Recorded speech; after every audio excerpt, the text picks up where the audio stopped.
ተመልካቾቻችን ከነዚህ ዋና የዕለቱ ርዕሰ ዜናዎቻችን ባሻገር በዛሬው የእኩለ ቀን ዜና መርሃ ግብራችን አብራችሁን ከቆያችሁ በአዲስ አበባ ከተማ እየተካሄዱ ካሉ ሁነቶች መካከል መርጠን መረጃዎቹን በቀጥታ ወደ እናንተ የምናደርስ ነው የሚሆነው። ከባህልና እሴቶቻችን ያፈነገጡ አለባበሶች ዙሪያም ተዘዋውረን ቅኝት አድርገን የነዋሪውን ትዝብት ያጋራንበት ያገባኛል ጉዳያችንም ወደ እናንተ እናደርሳለን። በጤና መረጃችን የአንጎል ውስጥ ደም መፍሰስ ወይም ደግሞ ስትሮክ መነሻ መንስኤዎቹና መከላከያዎቹን የሕክምና ባለሙያ አናግረን መረጃ ወደ እናንተ የምናደርስ ነው የሚሆነው። ድንቅና ዕለቱም በታሪክ መሰናዷችንም ሰዓታቸውን ጠብቀው ወደ እናንተ የሚደርሱ ነው የሚሆኑት። አብራችሁን ትሆኑ ዘንድ በአክብሮት እንጋብዛለን። ኢየሩሳሌም ወሰኔለ ከመላው የስቱዲዮ ባለሙያዎች ጋር በጋራ በመሆን የሰዓቱን ዜናዎች ወደ እናንተ ማድረስ ነው የሚሆነው። አጫጭር ዜናዎቹን እናስቀድማለን። ኢትዮጵያና ፈረንሳይ በመካከለኛ የኤሌክትሪክ ኃይል መስመር ዝርጋታ ዘርፍ በትብብር መስራት የሚያስችላቸውን ስምምነት ተፈራረሙ። የኢትዮጵያ ኤሌክትሪክ አገልግሎትና የፈረንሳይ ኤሌክትሪክ አገልግሎት አመራሮች ስምምነቱን ተፈራርመዋል። በፈረንሳይ ፓሪስ እየተካሄደ ከሚገኘው የኢትዮጵያና የአውሮፓ ህብረት ኢንቨስትመንት ፎረም ጎን ለጎን የተካሄደው የፊርማ ስነ ስርዓቱ ሁለቱ ተቋማት በመካከለኛ መስመር ዝርጋታና ኃይል ሳይቋረጥ የኤሌክትሪክ መስመሮችን መጠገም በሚቻልበት ሁኔታ ላይ በትብብር እንዲሰሩ የሚያመቻች ይሆናልም ተብሏል። በተጨማሪም የሁለቱ ሀገራት የኤሌክትሪክ አገልግሎቶች በቴክኒክና ስልጠና ድጋፍ፣ በግብአት አቅርቦት፣ በአቅም ግንባታና የብድር ስምምነትን ጨምሮ በሌሎች ዘርፎች ላይ በትብብር እንደሚሰሩ ተገልጿል። የኢትዮጵያ ኤሌክትሪክ አገልግሎት ዋና ስራ አስፈጻሚ ኢንጂነር ጌቱ ገረመው ስምምነቱ የተቋሙን የቴክኒክ አቅም በማጠናከር ደህንነቱ የተጠበቀና አስተማማኝ የኔትወርክ ጥገና ለማከናወን ያስችላል ብለዋል። ይህም የኤሌክትሪክ ኃይል ተደራሽነትን ይበልጥ በማጠናከር የኃይል ዘርፉን ለማዘመን ከፍተኛ ሚና እንደሚጫወት ነው ያስረዱት።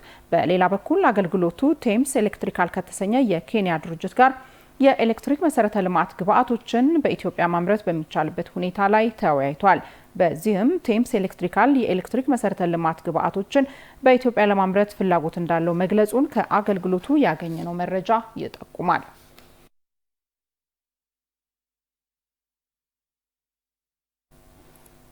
ኢትዮጵያ የንግድና ኢንቨስትመንት ስራ ምቹነት የበለጠ ለማሻሻል በቁርጠኝነት እየሰራች እንደምትገኝ የኢትዮጵያ ኢንቨስትመንት ኮሚሽን ኮሚሽነር ዶክተር ዘለቀ ተመስገን ገለጹ። የኢትዮጵያና የአውሮፓ ህብረት ኢንቨስትመንት ፎረም በፈረንሳይ ፓሪስ ተጀምሯል። በውይይቱ ላይ የተሳተፉ ባለድርሻ አካላት ኢትዮጵያ የንግድ ስራ ምቹነትን ለማሻሻልና ዘላቂ ኢንቨስትመንት የበለጠ ለመሳብ ያላትን ጠንካራ ቁርጠኝነት አንስተዋል።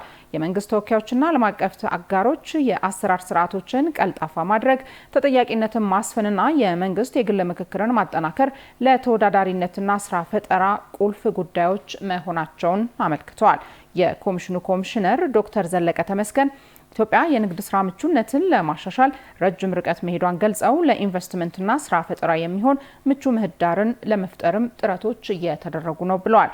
የጀርመን ዓለም አቀፍ የልማት ትብብር ድርጅት GIZ የኢትዮጵያ አጋሮች የንግድ ምህዳሩን የበለጠ ምቹ ለማድረግ እያደረጉ ያለውን ድጋፍ ያደነቀ ሲሆን ዘላቂ ውጤት ለማምጣት ትብብርን የበለጠ ማጠናከር እንደሚገባ ማመልከቱን የገንዘብ ሚኒስቴር ለኢዜአ በላከው መረጃ አስታውቋል።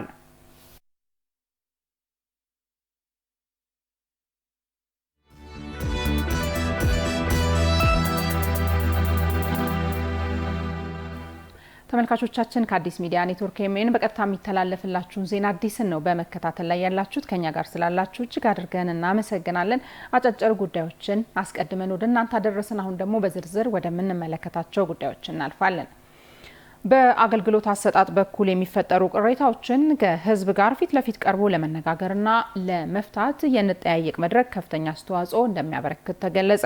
የንፋስ ስልክ ላፍቶ ክፍለ ከተማ ንግድ ጽሕፈት ቤት በአገልግሎት አሰጣጥ ገበያ ማረጋጋትና መሰረታዊ ሸቀጦች አቅርቦት ዙሪያ የፊት ለፊት ውይይት እያካሄደ ይገኛል።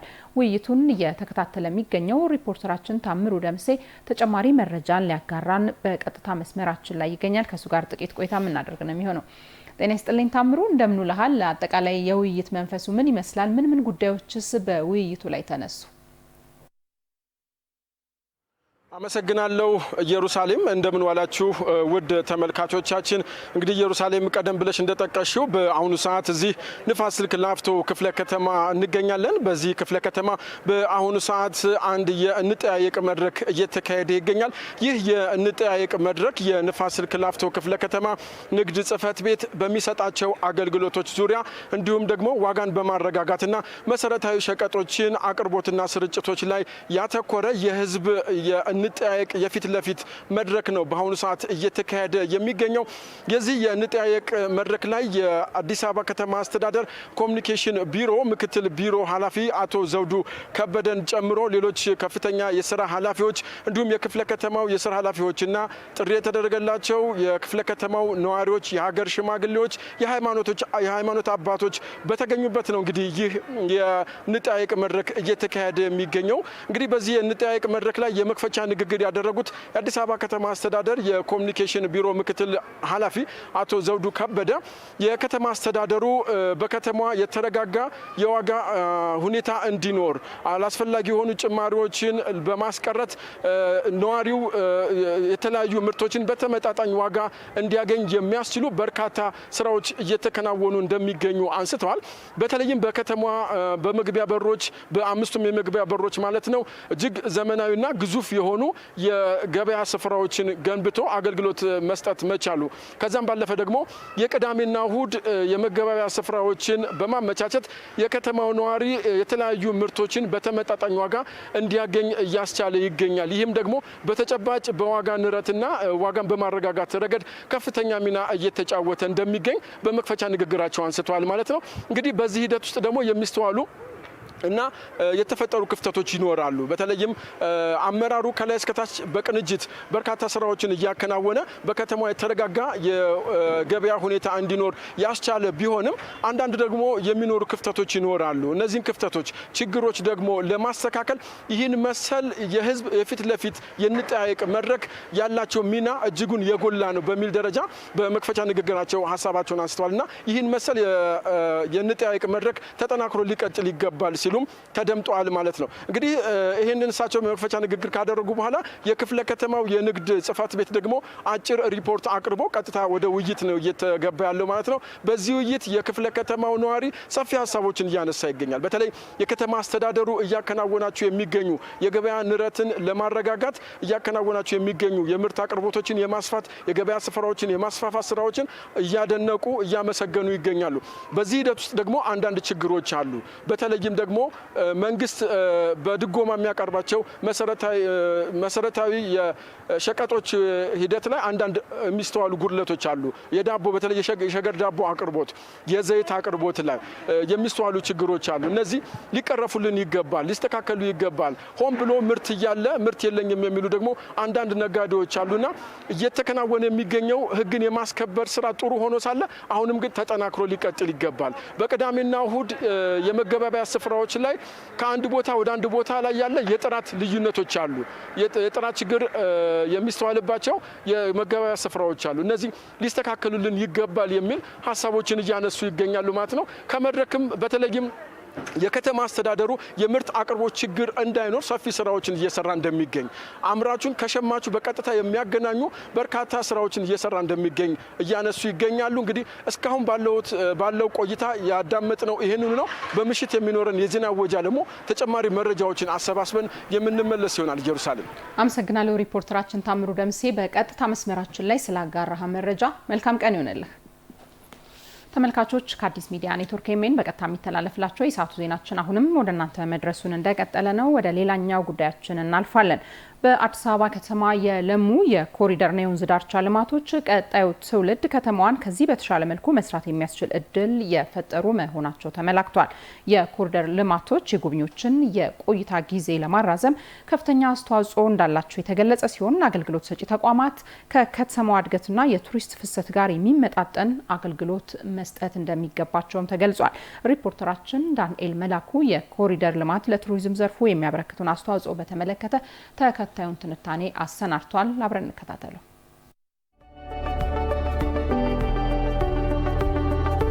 በመዲናዋ የተከናወኑ የኮሪደርና የወንዝ ዳርቻ ልማት ስራ አዲስን እንደ አዲሶና አዲሱ በታላብሶ ታሪካዊ ቦታዎችንም አልምቶ አዲስ የቱሪዝም ምዕራፍ ከፍቷል። የኮሪደር ልማቱ የከተማዋን የቱሪስት መዳረሻዎች ለማስፋፋት ከፍተኛ እድል ይዞ መጥቷል። በከተማዋ ያሉ ሰው ሰራሽና የተፈጥሮ ቅርሶችን በማስተዋወቅ ረገድም ሚናውን እየተወጣ መሆኑም ተደጋግሞ ይነገራል። የአስጎብኚ ድርጅት ባለሙያዎችና አመራሮችም ይህንኑ ሀሳብ ያጠናክራሉ። በከተማዋ ከኮሪደር ልማት ጋር ተያይዞ የተገነቡ የመዝናኛ ስፍራዎች መዲናዋን ይበልጥ የሀገር ውስጥና የውጭ ጎብኚዎች መዳረሻ እያደረጓት ነው ብለዋል። በፊት ያልነበሩ ነገሮች ብዙ የተስተካከሉ የተሰሩ ነገሮች ስላሉ ፍሰቱ ወደ አዲስ አበባ የሚኖረው የአዲስ አበባን መስህቦች ለማየት የከተማውንም ልማቱን እንቅስቃሴውንም ለመጎብኘት የሚደረጉ እንቅስቃሴዎች እያደጉ ነው የመጡት።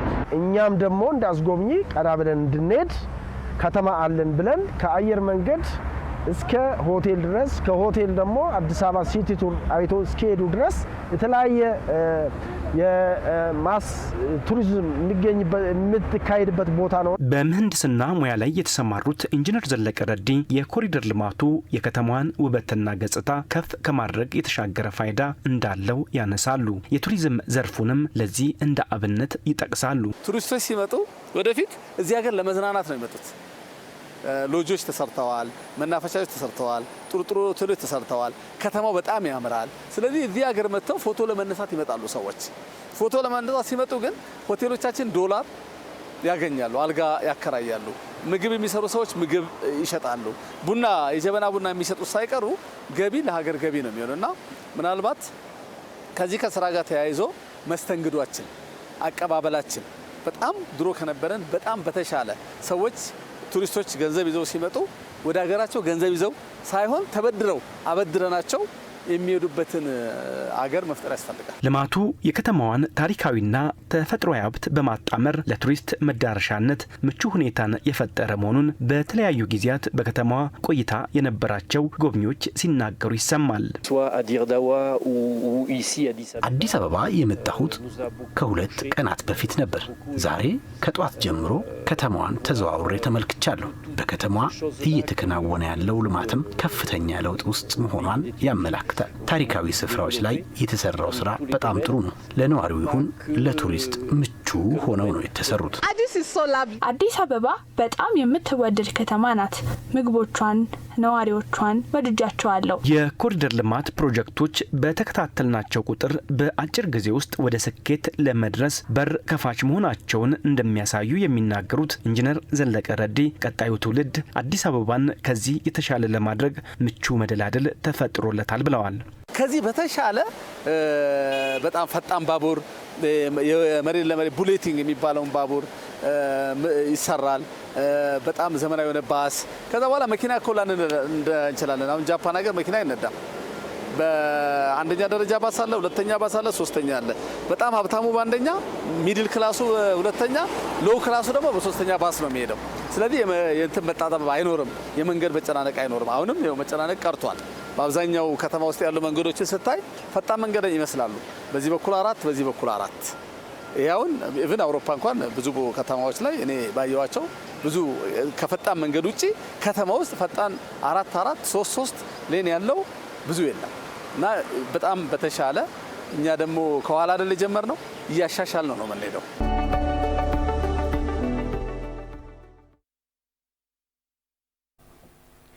ጠንካራ አመራር፣ ህልምና ትጋት ካለ ከተማን በአጭር ጊዜ መለወጥ እንደሚቻል አዲስ አበባ ከተማ ማሳያ ናት ሲሉ ከቡርኪና ፋሶ የመጡ የልኡካን ቡድን አባላት ተናገሩ። የልኡካን ቡድኑ በከተማዋ የተከናወኑ የልማት ስራዎችን ጉብኝት አድርገዋል። ቤተልሔም አየ ነው። አዲስ አበባ በፍጥነት ከአፍሪካ ውብና ዘመናዊ ከተሞች አንዷ ሆናለች። እያደጉ ያሉ መሰረተ ልማቶቿ፣ ንጹህ ጎዳናዎችና አስደናቂ የልማት ፕሮጀክቶች ከተማዋ የብዙ አፍሪካ ሀገራትን ትኩረት እንድትስብ አድርጓታል። የቡርኪና ፋሶ የልኡካን ቡድን በከተማዋ ልማት ዙሪያ ለመወያየትና በከተማዋ ለውጥ ላይ ልምድ ለመለዋወጥ አዲስ አበባ ገብቷል። ጉብኝቱ በሁለቱ ሀገራት መካከል ያለውን ትብብር ለማጠናከርና ኢትዮጵያ በከተማ ፕላን፣ በትራንስፖርት ስርዓትና በአካባቢ አያያዝ እያስመዘገበች ያለውን እድገት ልምድ ለመቅሰም ያለመ ነው ተብሏል። የቡድኑ አባላትን በተመለከቱት ነገር መደነቃቸውን የተናገሩት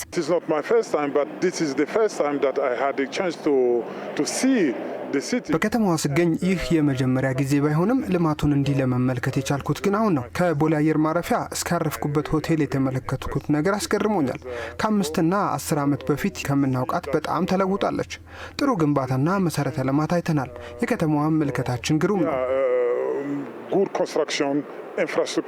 የተሰሩ የልማት ስራዎች አዲስ አበባን ለሌሎች የአፍሪካ መዲናዎች አበረታች ምሳሌ እንድትሆን አስችሏታል ያሉት የቡድኑ አባላት ይህም የአፍሪካን አንድነትና ቀጣይነት ያለው ልማት ለማጎልበት ያለው ጠቀሜታ የጎላ ስለመሆኑ አንስተዋል። አዲስ አበባን አስደናቂ ሳቢና በጣም ጥሩ አገልግሎት ያለባት ከተማ ናት ብዬ ገልጻለሁ። በፍጥነት ያደገችና ጥሩ መሰረተ ልማት ያላት ከተማ ተመልክቻለሁ።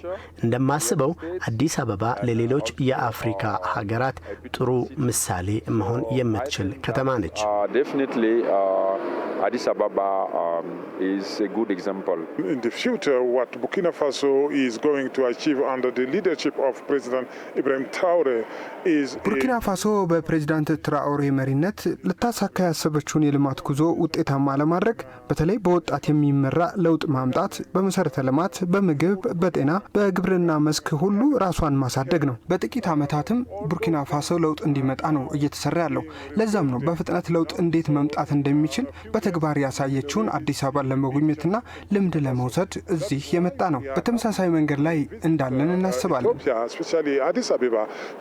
how they changed this country, how they changed this city, and we think we are on the same road. Vision, strong leadership, and strong commitment. ይህ ለውጥ የመጣው ጠንካራ አመራር፣ ህልምና ትጋት በመኖሩ ነው። ፍላጎትና ተነሳሽነት ካለ የማይሳካ ነገር የለም። አዲስ አበባ ለዚህ ጥሩ ምሳሌ ነች። አዲስ አበባ is a very good example. በከተማዋ የተከናወኑ የልማት ፕሮጀክቶች በሀገር ውስጥ መሐንዲሶችና የሥራ ተቋራጮች የተሰሩ በመሆናቸው አንዱ ትኩረታቸውን የሳበ ጉዳይ መሆኑን የጉብኝቱ ተሳታፊ ኢትዮጵያውያን ተናግረዋል። ኮሪደር ልማት የሪቨርሳይድ ፕሮጀክቶችና የልማት ስራዎችን ልምድ አግኝቶ በሀገራቸው ከተሞች ላይ ለመተግበር ስለፈለጉና እንድንጋብዛቸው ስለጠየቁን ጋበዝናቸው። በዚህ አጭር ጊዜ መለወጣን በጣም ነው የተገረሙት። ከተሰራ ብዙ ነገር መስራት እንደሚቻል ልምድ እንደቀሰሙና የራሳቸውንም ከተሞች የኛንም ባለሙያ ይዞ ሄዶ ጨምሮ ለመስራት ዝግጁ መሆናቸውን ነው ያረጋገጡልን። እኛም ደግሞ ከዚህ ከሀገራችን ወጥተን ልክ እንደ ማንኛውም ነገር ሙያችን ኤክስፖርት በማድረግ የውጭ ምንዛሪ ለሀገራችን ልማት የምናመጣበትን ሁኔታ ተመካክረናል። የ24 ሰዓት የመስራት ልምድ፣ በጥራት ፕሮጀክቶችን ሰርቶ በጊዜ ውስጥ ማስረከብ ልምድ፣ ብዙ ነገር እናተርፋለን። አንደኛ ንጹህ አካባቢን፣ በጣም የሚያምር አካባቢን ሁሉም ሰው ይጎበኛል። ከጉብኝቱ የሚገኘው የተለያዩ አይነት ገቢዎች ይኖራሉ ማለት ነው። ቱሪዝም አለ የመሳሰሉት። የልምድ ልውውጥ መርሃ ግብሩ ከሌሎች አፍሪካ ሀገራት ጋርም ተጠናክሮ እንደሚቀጥል ተመላክቷል።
ከአዲስ ሚዲያ ኔትወርክ ኤምኤን በቀጥታ የሚተላለፍላችሁ ዜና አዲስ አሁንም ወደ እናንተ መድረሱን እንደቀጠለ ነው። ታላቁ የኢትዮጵያ ህዳሴ ግድብን ተንተርሶ የተፈጠረው ግዙፉ ንጋት ሐይቅ ለኢትዮጵያ በርካታ ትሩፋቶችን ይዞ የመጣ ነው። ሐይቁ የቱሪዝም ዘርፉን በማነቃቃት ዘርፈ ብዙ ጠቀሜታ እንደሚያስገኝ ታምኖበታል። አዲስ ሚዲያ ኔትወርክም በጉባ ተራሮች መሃል በተንጣለለው ንጋት ሐይቅ በመገኘት ቅኝት አድርጓል። ሀብታሙ ሙለታ ቅኝቱን ያጋራናል።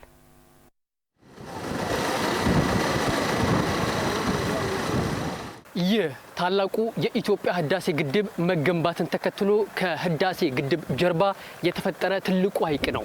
ይህ ሐይቅ ንጋት ሐይቅ ተብሎ ይጠራል። ንጋት ሐይቅ በኢትዮጵያ ከተፈጠሩ አዳዲስ ሐይቆች መካከል ይጠቀሳል። ለዚህም ደግሞ ትልቁ ምክንያት ታላቁ የኢትዮጵያ ህዳሴ ግድብ ነው። በዚህ ሐይቅ ላይ 74 ቢሊዮን ኩቢክ ሜትር ውሃ ተከማችቷል። ከሱ በተጨማሪ ሌሎች በርከት ያሉ ደሴቶች እንዲፈጠሩ ሆኗል። ይህም በመጻኢ የኢትዮጵያ እጣ ፈንታ ላይ የራሱን አስተዋጽኦ የሚያደርግ ብቻ ሳይሆን በተለያየ መልኩ በተለይም በቱሪዝም ረገድ ከፍተኛ አበርክቶ ይኖረዋል ተብሎ የታሰበ ሐይቅ ነው ንጋት ሐይቅ።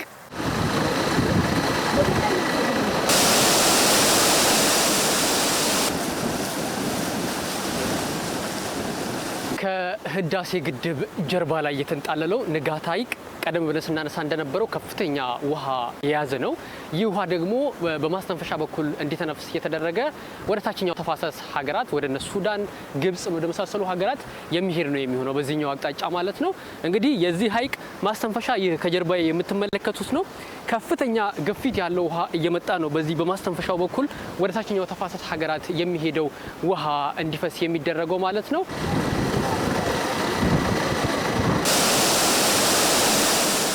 አባይ ማደሪያ የለውም ግንድ ይዞ ይዞራል የሚለው አባባል ያስቀረው ይህ የምትመለከቱት ነው። እንደምትመለከቱት ከዚህ ቀደም እጅጉን ደፍርሶ የኢትዮጵያን አፈር ይዞ ይሄድ የነበረው አባይ አሁን ላይ በምትመለከቱት መልኩ ነጭ ኩልል ያለ ውሃን ለታችኛው ተፋሰስ ሀገራት እየለቀቀ ነው የሚገኘው። እንደምትመለከቱት ከጀርባ ያለው ንጋት ሐይቅ በዚህኛው ማስተንፈሻ በኩል እንዲወጣ ተደርጎ በቀጥታ ወደ ሱዳን፣ ወደ ግብጽ፣ ወደ መሳሰሉ ሀገራት የሚሄድ ነው የሚሆነው። እዚህ መስራት ያለበትን ስራ እየሰራ ማበልጸግ ያለበትን እያበለጸገ የቀረው ደግሞ እንደ ከዚህ ቀደሙ መጠኑ ሳይቀንስ ለታችኞቹ ሀገራት እንዲፈሱናል። ታላቁ የኢትዮጵያ ህዳሴ ግድብ ለኢትዮጵያና ኢትዮጵያውያን ይዞ የመጣው ይህንን በረከት ነው። በኢትዮጵያውያን የተባበረ ክንድ የተገነባው ታላቁ የኢትዮጵያ ህዳሴ ግድብ 5150 ሜጋዋት ኃይል እንደሚያመነጭ ይታወቃል። የህዳሴ ግድቡ ወይንም የአጠቃላይ የግድቡ የኤሌክትሪክ የማመንጨት ክንውኑ የሚከናወነው አሁን በምንገኝበት ስፍራ ነው። ተርባይኖች ከጀርባዬ ባለው ስፍራ እንዲሁም ደግሞ ከፊት ለፊቴ ባሉት አካባቢዎች ላይ ነው የተገጥመው ያሉት። በአጠቃላይ ታዲያም እዚህ የተገጠሙት ተርባይኖች አጠቃላይ ግድቡም የማምረት አቅሙ 5150 ሜጋዋት ነው። ይህም ኢትዮጵያ የኤሌክትሪክ አገልግሎቷን ወይንም ደግሞ አቅሟን በከፍተኛ ደረጃ የሚያሳድግ ነው። እስከ 65 በመቶ ኢትዮጵያውያንም የኤሌክትሪክ አገልግሎት ተጠቃሚ እንዲሆኑ የሚያስችል ለኢትዮጵያ ፋይዳው ብዙ የሆነ ትልቅ ፕሮጀክት ነው።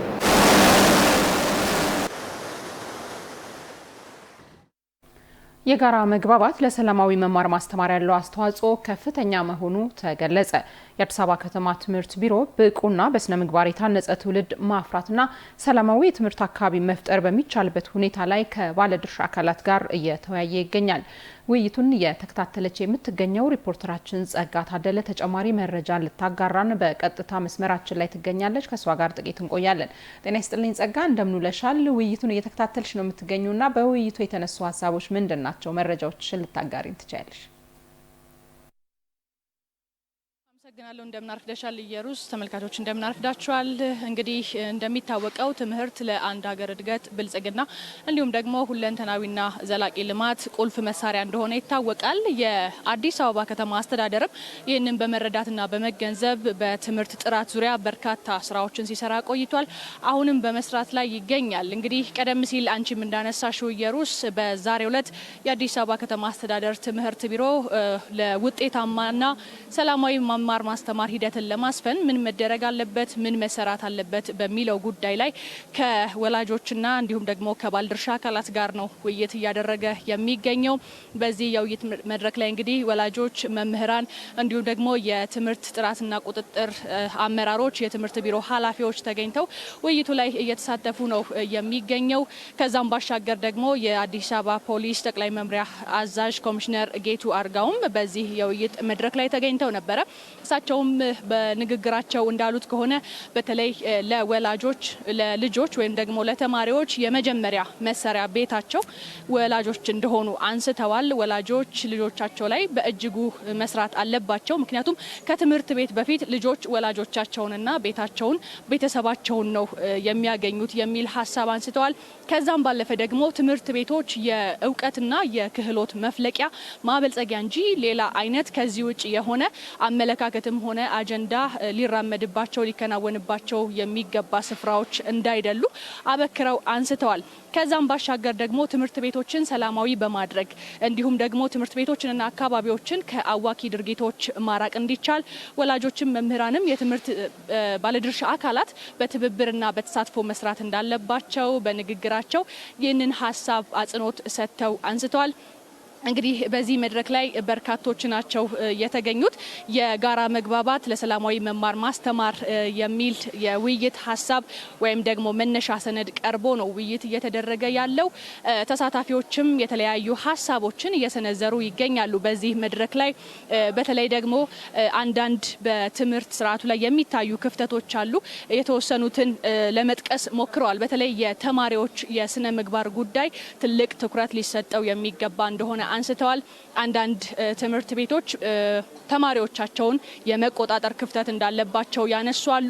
ለምሳሌ ያህል የትምህርት ቤት ዩኒፎርምን ለብሰው ከትምህርት ቤት ውጪ አካባቢ መታየት እዚህ ላይ የወጣው ሕግ ይበል የሚያሰኝና ደግሞ በደንብ ሊሰራበት የሚገባ እንደሆነ አንስተዋል። ከተማሪዎች ባሻገር ደግሞ አንዳንድ ኃላፊነት የጎደላቸው መምህራንም የስነ ምግባር ክፍተት የሚታይባቸው አሉና ይህንን ማረም እንደሚገባ ሲያነሱ ነበር። ከዚህ ሌላ ደግሞ በተለይ የልዩ ፍላጎት ትምህርት ያላቸውን ልጆች ወይንም ደግሞ ተማሪዎች በማካተት በኩል ተጨማሪ ስራዎችን እንደሚጠይቅ አስተያየቶች ሲነሱ ነበር። በሁሉም ባይሆን በአንዳንድ የመንግስት ትምህርት ቤቶች ደግሞ ቁጥራቸው በዛ ያለ ተማሪዎች በአንድ ክፍል ውስጥ እንደሚማሩ የተነሳበት አግባብ አለ። ይሄ ደግሞ ተማሪዎች ብቁ ሆነው ትምህርት የመቀበል ስርዓታቸው ላይ ተጽዕኖ እንደሚያሳድር የተነሳበት አግባብ አለ። እንግዲህ እነዚህ በርካታ ሀሳቦች ከወላጆችና እንዲሁም ከወላጆች ከተማሪ ማህበር ተወካዮችም ነው ሲነሳ የነበረው። የውይይት መድረኩ አሁንም እንደቀጠለ ነው። በኋላ ላይ በእነዚህ በተነሱ ሀሳቦች ላይ እንግዲህ ምላሽና ማብራሪያዎች ይሰጣሉ ተብሎ ይጠበቃል። ለአሁን ያለኝ መረጃ ይሄ ነው። ተጨማሪ ጉዳዮችን ደግሞ በምሽት የዜና ወጃ ሰዓታችን የምናደርስ ይሆናል። አመሰግናለሁ ጸጋ ታደለ። በቀጥታ መስመራችን ላይ ተገኝተሽ ስላካፈልሽ መረጃ መልካም ቀን ይሆንልሽ። ተመልካቾች ከአዲስ ሚዲያ ኔትወርክ ኤምኤን በቀጥታ የሚተላለፍላችሁን ዜና አዲስን ነው በመከታተል ላይ ያላችሁት። ከኛ ጋር ስለሆናችሁ እጅግ አድርገን እናመሰግናለን። ወደ ቀጣይ ዜናችን እናመራለን። ግብጽ ኢትዮጵያን ለማተራመስና ለማደህ የያዘችውን ፖሊሲ በመለወጥ በጋራ መልማትና ተጠቃሚነት ላይ ትኩረቷን ማድረግ እንዳለባት የቀድሞው የኦነግ የስራ አስፈጻሚ ኮሚቴ አባልና የድርጅቱ የደህንነት ኃላፊ የነበሩ አቶ ኢብሳ ነገው ገለጹ። በሀገር ውስጥ የታጠቁ አካላትን ከዚህ ቀደም በድብቅ ስታደርጋቸው የነበሩት ድጋፎች አሁን ላይ በግልጽ እያደረገች መሆኗን ጠቅሰው ህዝቡ ይህንን በመረዳት ሴራውን በማክሸፍ ረገድ ከመንግስት ጋር ሊተባበር ይገባል ብለዋል። ቆይታውን ያደረገው ባልደረባችን አፈወርቅ አለሙ ተከታዩን ዘገባ አሰናድቷል። በአንድ ወቅት የቀድሞውን የኦሮሞ ነጻነት ግንባር ኦነግን ተቀላቅለው ኤርትራ በነበሩበት ወቅት የታዘቡት የካይሮ እኩይ እጆች ኢትዮጵያን የማፍረስ እርስ በርስ የማገዳደል የግብጾች ያላለሰለሰ ተግባር በቅርበት ከራሳቸው ምልከታ ለምሳሌ ኤርትራ ነበር በወይለፍ ውስጥ ማለት ነው እና ገንዘቦች ይመጣሉ። የኤርትራ ራሳቸውን ለመደበቅ ሲፈልጉ በሁለተኛ እጅ ነው እንትኑም ያልፈው ምንድነው ስም ባለው እርዳታውም ያልፈው ወይም በሶስተኛ ነው የሚያልፈው ወይም በአራተኛ በኤምባሲ በኩል ገንዘብ እዚህ ይታደላል ማለት ነው። ዲስታቢላይዝ ለማድረግ የሚሰሩት ስራ እዚህ በጣም ሰፊ ነው። በኤርትራ በኩል የሚደረገው ሁኔታ ምንም ሊሚት የለም። የደላላ ስራ ነው የሚሰራው በዛ አካባቢ። የግብጽ ብዙ ዶላሮች ዓላማ በኢትዮጵያ በተለያዩ አካባቢዎች የጦር መሳሪያዎች አፍ በሰፊው ለማስከፈት የሚውሉ ናቸው። እርስ በርስ ጥርጣሬ እንዲነግስ ማድረግ፣ ሀገር እንድትተራመስ ከዚህም ሲያልፍ ኢትዮጵያን ለማፍረስ የሚደረግ ትጋት መሆኑም በአቶ ኢብሳ ተነግሯል። አንደኛ ዲፕሎማሲያዊ ተጽዕኖ እንዳለ ሆኖ በሃይማኖት በኩል ያለው ተጽዕኖ እንደነገርኩ በማይታዩ ሁኔታዎች በማይታዩ እጆች ሲካሄድ የነበረ ስለሆነ እቺ አገር ወደ ኋላ እንድትቀር አድርጓል። አንደኛ። ሁለተኛ ደግሞ በእስላምና በክርስቲያኑ መካከል ጥርጣሬ እንዲፈጠር ያደርጋሉ። ዘመናት ሲያልፍ ፖለቲካ ከሪሊጅን ውጪ የሆነ በሚመጣበት ጊዜ በነጻነት ስም በኢትዮጵያ ውስጥ የሚፈጠሩ ማናቸውም ፖለቲካ ድርጅቶች በኢጂፕት ነው ኢንከልኬትድ የሆኑ ወይም ደግሞ እንዲፈጠሩ ያደረጉት። በትሬኒንግ ደረጃ፣ በዲፕሎማሲ ደረጃ፣ በገንዘብ ደረጃ፣ በመሳሪያ ደረጃ ይረዳሉ ማለት ነው። ለምንድን ነው ይሄንን የሚያደርጉት? ኢትዮጵያ ውስጥ ሰላማዊ የሆነ የፖለቲካ አትሞስፌር እንዳይኖር። ዛሬም ይህ የግብጽ አፍራሽ ተግባራት በገሃድ በመገናኛ ብዙሃኖቿም ይለፈፋሉ፣ ይነበባሉ። በኢትዮጵያ በሚፈጠሩ ግጭቶች ጋር ለአፈንጋጮች የሳተላይት መረጃዎችን ማቀበል ሌላኛው ድፍረት የተሞላበት ተግባር ሆኖ ይመጣል። ድሮ እንኳን አንደርግራውንድ በድብቅ የሚሰሩት ነው። አሁን እኮ ጋዜጦቻቸው ምኑም አለ አይደለም። የቲፒኤልኤፍ ዋር ጊዜ በየቀኑ በሳተላይትም ኢንፎርሜሽን ያሳልፉላቸው እንደነበረ ይታወቃል። የሚደበቅ ነገር አይደለም። ቀድሞ ባለፉት ጊዜያት ቴክኖሎጂ ስለሌለ ሜቢ እንትን ሊሉ ይችላሉ። ይሄ ዳይሬክት ኢንቮልቭመንት ነው። ከፕሮክሲ ዋርም አልፎ ከቨር አፑ ለሀገር ውስጥ የነሱ የሆኑት ወይም ከነሱ የሚያገኙት እርዳታ ድርጅቶች ሁሉም ነው የሚያገኙ። አሁን ፋኖንም የሚረዱ እነሱ ናቸው። ምንም ድብቅ አይደለም። በፖሊሲ ደረጃ እየደበቁት አይደለም። እና ጦርነቱን ደግሞ ከኤርትራ ጋር ቆመን እንዋጋለን የሚለው ሁኔታ የተደበቀ ምስጢር አይደለም። የዚህ ሁሉ ሴራ ምንጭ ደግሞ ከራሷ ስትራቴጂ የሚቀዳ ይሆናል። ድምር ውጤቱም እጆቿ በድህነት የተቆራመዱ ኢትዮጵያን አንገቷን ቀና የማታደርግ ሀገርን እውን ማድረግ ይሆናል። ኢጂፕት ብሔራዊ ጥቅሟ ወይም የሴኩሪቲ ጥቅሟ የብሔራዊ ሴኩሪቲ ኢንትረስት የሚባለው ኢትዮጵያን በድህነት ማቆየት ነው። በድህነት ከቆየ ብዙ ነገሮች ይመሰቃቀላሉ። አንደኛ የምርታማነት ሁኔታ ስለሚቀንስ ሀገሪቷ ከድህነት አትወጣም፣ ከልመና አትወጣም። ሁለተኛ ህዝቡ ከድህነት ከወጣ ውሃን ብዙ ይጠቀማል፣ አይኑን ይከፍታል ማለት ነው።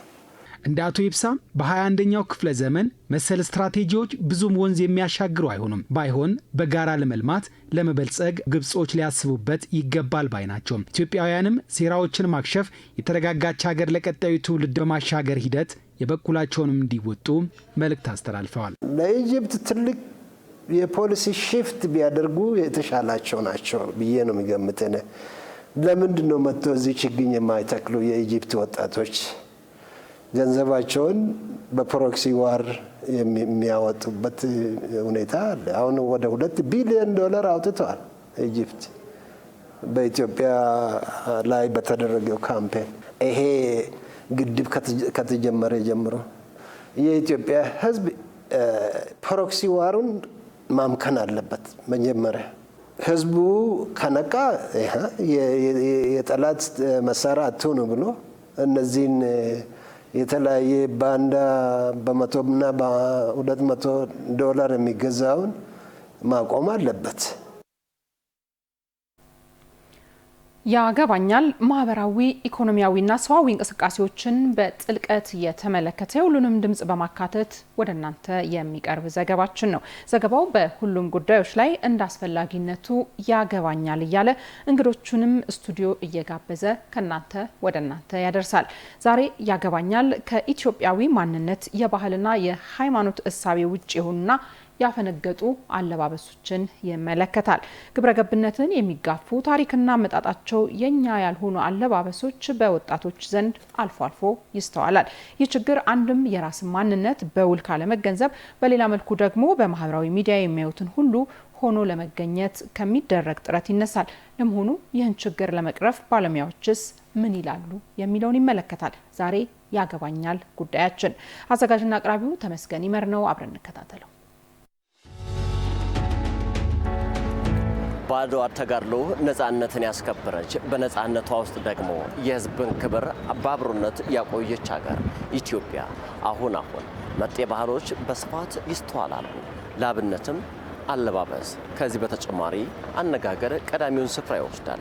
ኢትዮጵያዊነትን የማይመጥን ከዚህ በተጨማሪ የኢትዮጵያ ባህል እንደዚሁ መገለጫ ያልሆኑ አለባበሶች በወጣቱ በስፋት ይስተዋላል።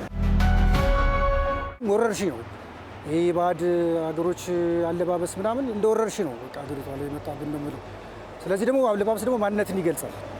አሁን የኛ አንድም የሆነ ነገር የለም። ወንድ ወንድን መምሰል አለበት፣ ሴት ሴትን መምሰል አለበት። የሚያስከብረው ያው ልብስ ደግሞ ያስከብርህ የለ ልክ እኔ አሁን እንትን ስል በቃ ይሄ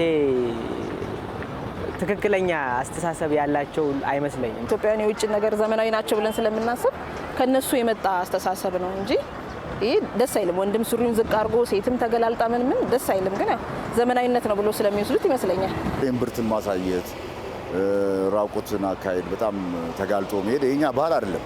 ወንዶች ለምሳሌ ሱሪዎችን በጣም አውርዶ ይለብሳሉ። እነዛ ሰዎች ሌሎች የለበሱበት ምክንያት አላቸው። የባርነትን ዘመን ማስታወስ ነው። እኛ ደግሞ በባርነት እንትን አልተገዛንም። ታዲያ አለባበሱ የተቃና አነጋገሩም የተሳካ ትውልድን ለመቅረጽና ኢትዮጵያዊነትን ከዚህ በተጨማሪ አብሮነት፣ ሃይማኖትና ባህልን ለማስቀጠል ያገባኛል የምንለው መች ነው? ያገባኛል አንደኛ ሲጀምር በሃይማኖቱም በክርስትናም ሆነ በእስልምናው ጥንቅቅ ያለ ያለባበስ ስርዓት አለው። አንደኛ ይህንን ነገር መከተል ነው። የሃይማኖት ተቋማት ስለዚህ ላይ ትኩረት ሰጠው ቢያስተምሩ። ሌላውም ደግሞ ሽማግሌውም ወጣቱ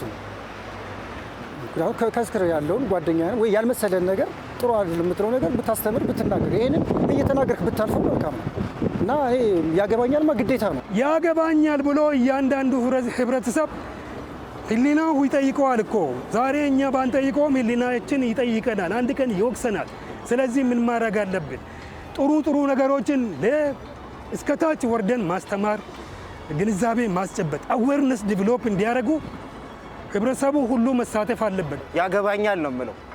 በቃ ይህ ነገር መወገድ አለበት። እኛ ሀገር የሚጠቅም የእኛንም ስብዕና የሚያንጸባርቅ ተግባር አይደለም። የትውልድ ድምጽ የሆነው አዲስ ሚዲያ ኔትወርክ ችግሩን እንዴት መፍታት ይቻላል ሲል ባለሙያዎችን አነጋግሯል። የስነ ልቦና ጥናትና የማህበራዊ ሳይንስ ባለሙያው እድሜ ዓለም ግዛ ችግሩ በስፋት እንደሚንጸባረቅ አንስተው ይህን የማህበራዊ ቀውስ ችግር ለመፍታት በቤተሰብ ላይ መስራት ቀዳሚው ነው ብለዋል። ወላጅ አየህ ሐኪም ነው፣ መሪ ነው፣ አስተማሪ ነው፣ ሁሉ ነገር ነው ወላጅ።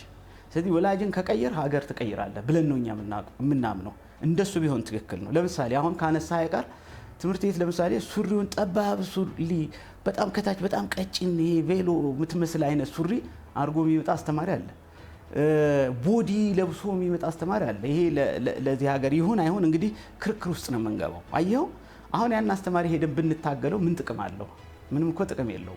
ግን እሱን ያፈራውን ወላጅ ብንቀይር የሚቀጥለውን ትውልድ እያስተካከለ ያመጣልናል ማለት ነው። ወላጅ ላይ መስራት በጣም ትልቅ ነገር ነው። ኃላፊነትን መውሰድ ማለት ነው። አካባቢን መቀየርና ግንዛቤን ማስረጽ ሌላኛው ችግሩን የመቅረፊያ ዘዴ ስለመሆኑም የስነ ልቦና ጥናትና የማህበራዊ ሳይንስ ባለሙያው ያነሳሉ። አካባቢህን የምትፈልገውን ውጤት በሚያመጣ መንገድ ትስላለህ፣ ትዘረጋለህ። ዘረጋህ አይደል? እዛ ትለቀዋለህ። ለምሳሌ አሁን ወላጅን እኔ መቀየር ብፈልግ ትክክል አይደሉም ያልኳቸውን ወላጆች መቀየር ብፈልግ ትክክል የሆኑ 1-5 ወላጆች አመጣና ትክክል ያልሆነ ወላጅ ግን መሀላቸው አንድ ቤት እንዲኖረው አደርጋለሁ። በቃ እኔ አሁን ማስተማር አይጠብቅብኝም። ስለዚህ ምን ያደርጋል? ከነዛኛዎች ይማራል።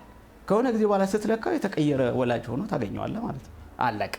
ስለዚህ አካባቢህን ለአንተ በሚመች መንገድ ከነህጉ ጭምር ማለት ነው በሚያዋጣህ መንገድ ዲዛይን ታረግና ዲዛይን ማድረግ ብቻ ሳይሆን ያን ትጠብቃለህ እንዲሆንልህ ማለት ነው። ከዛ ውጤቱን በደቂቃ ማየት ይቻላል። አካባቢ ሰውን መቀየር ስለሚችል መስራት ስለሚችል ማለት ነው። አዎ ዓለም በቴክኖሎጂ ተሳስራ አንድ በሆነችበት በዚህ ሰዓት ቴክኖሎጂዎችን መግታት ህይወትን ማሻሻል የተመረጠው መንገድ ነው። ነገር ግን ከኢትዮጵያዊነት ውቅር የሃይማኖት አተያይ ከዚህ በተጨማሪ ባህልና ትውፊት ያፈነገጡ አለባበስና አነጋገሮችን መክታት ይጠበቃል። የዚህ ትውልድም የቤት ስራ ነው። ሁላችንም ያገባኛል እንበል። በዕለት ተዕለት እንቅስቃሴያችን ከሚገጥሙን የተለያዩ ነገሮች መካከል አንዳንዶቹ ማንነታችንንና ታማኝነታችንን ጥያቄ ውስጥ የሚያስገቡ ሊሆኑ ይችላሉ። በሩሲያ ካንቲ ማንሲስክ ነዋሪ የሆነው አንድ ግለሰብ ህይወቱን ሊለውጥ የሚችል ብዙ ገንዘብ ወደ ሂሳብ ቁጥሩ በስህተት መግባቱና እሱ ደግሞ በምላሹ ያደረገው ነገር አነጋጋሪ ሆኗል ትለናለች ሪፖርተራችን ጸጋ ታደለ። በመረጃዋ አብረን እንከታተላት። የሰዎች የምድር ላይ ቆይታ መልከ ብዙ ገጾች ባላት ህይወት ዙሪያ ይሽከረከራል።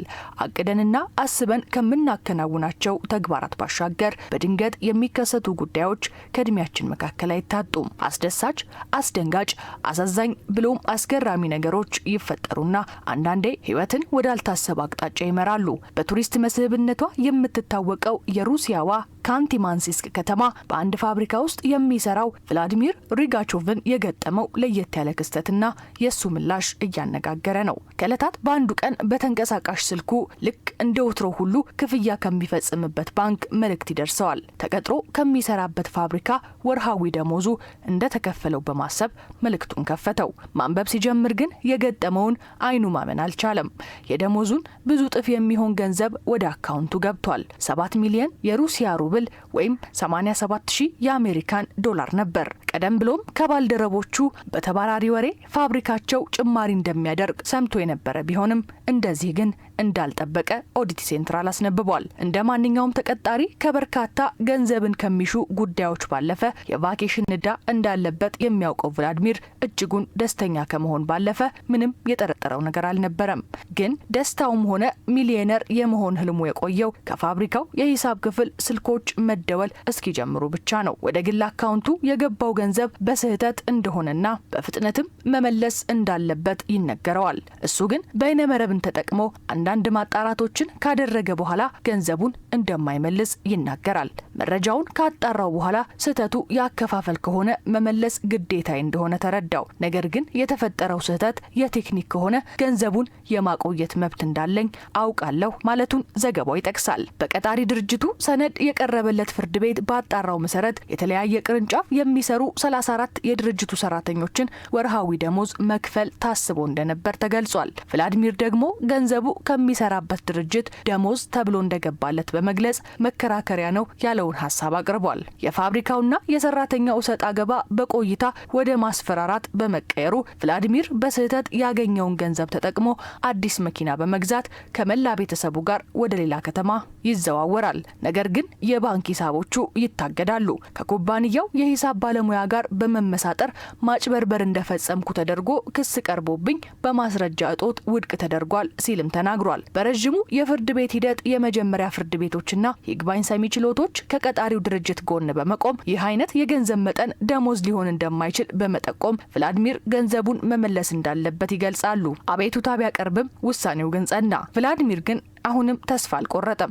በቴክኒክ ችግር ምክንያት ያገኘውን ብር መውሰድ እንዳለበት ያምናል። እናም ለጠቅላይ ፍርድ ቤት ይግባኝ ብሎ ተቀባይነት አግኝቷል። የኩባንያው ስራ አስፈጻሚ የቭላዲሚር አተረጓጎም እንግዳ ቢሆንም ሁሉንም ነገር በሕጉ መሰረት እንደሚከናወን ተናግረዋል። የፍርድ ቤት ሂደቱም ገና ጊዜ ይወስዳል እየተባለ ይገኛል። እንዲህ አይነት ገጠመኞች አዲስ አይደሉም። በእኛም ሀገር ለሕሊናቸውና ለእምነታቸው የታመኑ ብዙዎች ለሀቅ ሲገዙ አይተናል። ልክ እንደ ቭላዲሚር ደግሞ የራሳቸው ላልሆነ ነገር እጅግ ብዙ ርቀት የሚጓዙም አይጠፉ። እለቱን በታሪክ ወደምናስታውስበት መሰናዷችን እናልፋለን። ተመልካቾቻችን እለቱ በታሪክ ሲታወስ የመጀመሪያው አፍሪካ አሜሪካዊው የዩናይትድ ስቴትስ ፕሬዝዳንት ባራክ ኦባማ የምርጫ አሸናፊነታቸው የተረጋገጠው ልክ በዛሬው ዕለት እንደ ፈረንጆቹ አቆጣጠር ህዳር 4 ቀን 2008 ነበር። ባልደረባችን ቤቴሌም አየነው ዓለም የማይረሳውን ያንን ህዳር 4 2008 ምሽትን እንዲህ ታስታውሰናለች። በፈረንጆቹ የዘመን አቆጣጠር ህዳር 4 2008 ዓለም የማይረሳው ምሽት በታሪክ ውስጥ ለመጀመሪያ ጊዜ አንድ አፍሪካዊ አሜሪካዊ በዋይት ሀውስ የመጀመሪያው ጥቁር ፕሬዚዳንት ሆኖ ተመረጠ። ከአሜሪካ ድንበሮች ባሻገር የሚያስተጋባ ቅጽበት፣ ሰዎችን በፍትህ በእኩልነትና በይቻላል መንፈስ የሞላ የታደሰ እምነት ስለተሰማቸው በዓለም ዙሪያ ያሉ ጎዳናዎች በጥልቅ እንባ የተሞሉበት ቀን ነበር። ዕለቱም በታሪክ ስናወሳ እንደ አውሮፓውያን የዘመን ቀመር ህዳር 4 2008 ወጣት ሴናተር ባራክ ኦባማ የዩናይትድ ስቴትስ የመጀመሪያው አፍሪካዊ አሜሪካዊ ፕሬዚዳንት ሆነው ሲመረጡ የሪፐብሊካን እጩ ጆ ሜኬንን በ365 የምርጫ ድምጽ አሸንፈው ታሪክ ተሰራ። በተስፋና ለውጥ ጽኑ መልእክት ላይ በመሮጥ ኦባማ በመላው አፍሪካና በዓለም በሚሊዮኖች የሚቆጠሩ ሰዎችን አነሳስተዋል። በሁሉም ዘር እድሜና ታሪክ ያሉ ሰዎች በኢኮኖሚ ቀውስና በፖለቲካዊ ክፍፍልም ጊዜ ቢሆን አንድ ላይ ሰብስቧል። ድሉ እድገትና የአንድነት ምልክት ሆኖ በዓለም አቀፍ ደረጃም ተከብሯል። ጥር 20 2009 በዋሽንግተን ዲሲ ወደ 2 ሚሊዮን የሚጠጋ ህዝብ በተሰበሰበበት ፊት ለውጥ ለአሜሪካ መጥቷል በማለት ቃለ መሐላ ፈጸሙ። የባራክ ኦባማ ድል ከምርጫም በላይ ትርጉም ያለው ነበር። በታሪክ ውስጥ ትልቅ ለውጥ ያመጣ። ባራክ ኦባማ የዩናይትድ ስቴትስ የመጀመሪያው ጥቁር ፕሬዚዳንት ሆነው ሲመረጡ ጥቁር አሜሪካውያን ትውልዶች ሲታገሉበትና ሲጸልዩበት የነበረውን ህልም እውን አደረጉ። ከባርነት ስቃይ እስከ ህዝባዊ መብት ንቅናቄ ድረስ ጉዞው ረጅምና ከባድ ነበር። ሆኖም በዚያ ምሽት ኦባማ አዎ እንችላለን ሲሉ በሚሊዮን የሚቆጠሩ ጥቁር አፍሪካዊ አሜሪካውያን ራሳቸውን በሀገር ከፍተኛ የስልጣን ቦታ ላይ ሲያንጸባርቁ ተመልክተዋል። Tonight is your answer. የእሳቸው ድል ለዘመናት የቆዩትን እንቅፋቶች ሰበረ። እናም ለጥቁሮች ኩራት፣ ጽናትና አዲስ ትርጉምን ሰጠ። በመላው አፍሪካና በዲያስፖራ ከአሜሪካ እስከ ናይሮቢ ህዝብ በፖለቲካዊ ድል ብቻ ሳይሆን ለክብርና ለእኩልነት ሲል ደስታውን ገለጸ።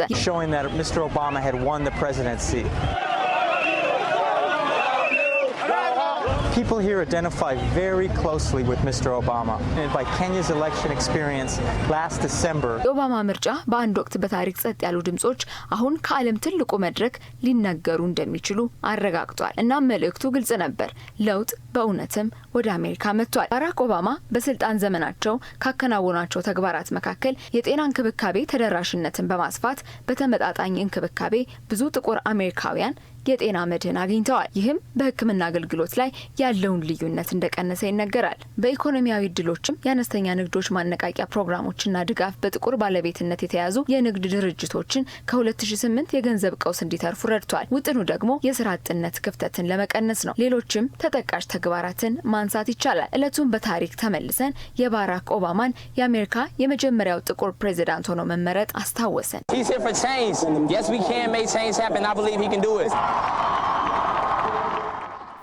ዜና አዲስ የጤና መረጃ ሰዓቱ ላይ ይገኛል። ተመልካቾቻችን የዛሬው የጤና መረጃችን የአንጎል ውስጥ ደም መፍሰስን የተመለከተ ይሆናል። የደም ግፊት ህመምን በአግባቡ የሕክምና ክትትል በማድረግ የአንጎል ውስጥ ደም መፍሰስን መከላከል እንደሚቻል ነው የሕክምና ባለሙያዎቹ የሚመክሩት። ሪፖርተራችን አልማዝ ሙልጌታ የቅዱስ ጳውሎስ ሆስፒታል ሚሊኒየም ሜዲካል ኮሌጅ የአንጎልና ህብለ ሰረሰር ስፔሻሊስት ሐኪም ከሆኑት ዶክተር አናንያ ጂምባይ ጋር ቆይታ አድርጋ ተከታዩን መልእክት አሰናድታልናለች። ዶክተር አናንያ ጂምባይ ይባላለሁ። የአንጎልና ህብለ ሰረሰር ቀዶ ህክምና ስፔሻሊስት ነኝ። በቅዱስ ጳውሎስ ሆስፒታል ሚሊኒየም ሜዲካል ኮሌጅ የኒውሮሰርጀሪ ዲፓርትመንት አንድ ባለሙያ ነኝ።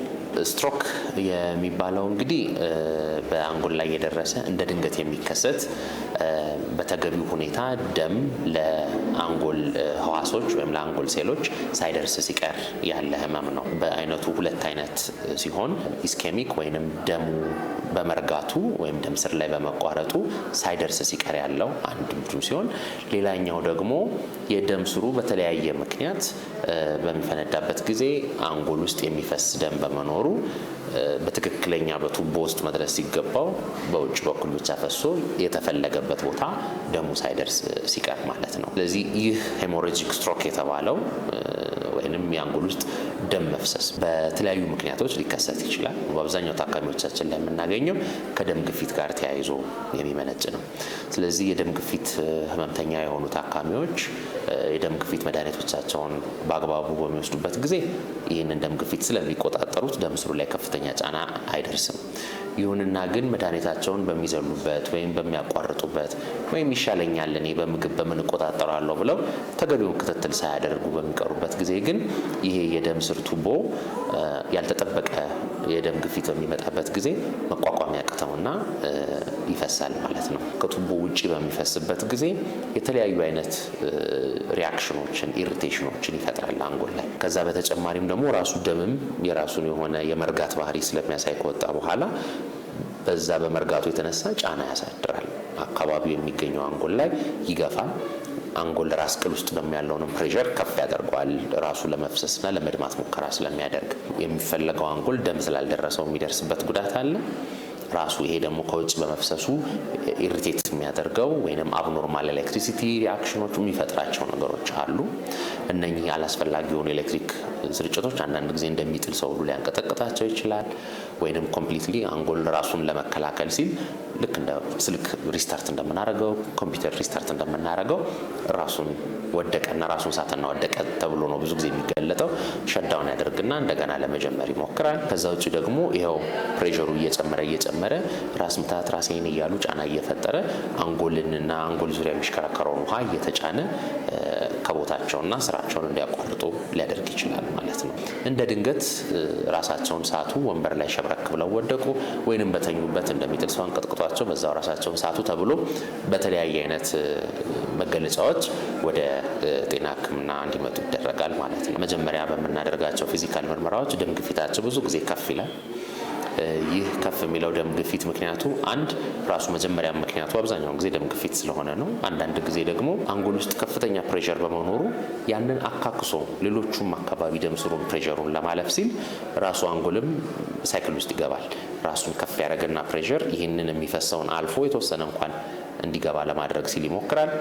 ብዙ ደም ይፈሳል ማለት ነው። ፕሬሸሩ ከፍ ሲል እንደገና ተጨማሪ እያለ ይህንን ሳይክል በጣም ሊጎዳ በሚችል ሁኔታ በጣም ከፍ የሚል ደም ስር አድርጎ ሌሎችንም ደም ስሮችን ሁሉ ሊያስቸግር በሚችልበት ሁኔታ ከፍ እያለ ይቀጥላል ማለት ነው። ስለዚህ የታካሚው ላይ ያለውን ንቃት ስንመለከት በኮማ ስኬል መለኪያ መሰረት ብለን ከ3 እስከ 15 ድረስ ያለ መለኪያ ነው። ስለዚህ 14 እና 15 በምንለው ውስጥ ማለትም ታካሚው ትንሽ መዘባረቅ የት ነህ ቦታ ምንድነው ስንት ሰዓት ነው ስንለው ማምታታት ግን በትክክል ማውራት መራመድ መንቀሳቀስ ከሆነ ራሱን የቻለ አንድ ግሩፕ ይሆናል። ከዛ ውጭ ደግሞ ቃላቶችን ዝብርቅርቅ ያደረጉ ወይንም ዝም ብሎ አይነት ብቻ ጩኸት የመሰለ በሚያሰሙበት ጊዜ ራሱን የቻለ አለ።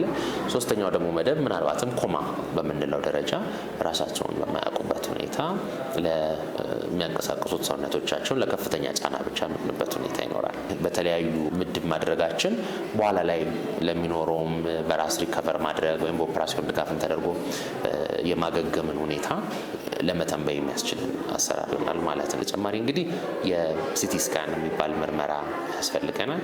ይህ ሲቲ ስካን አንጎል ውስጥ ያለውን የፈሰሰውን ደም ማየት የምንችልበት ይሆናል ማለት ነው።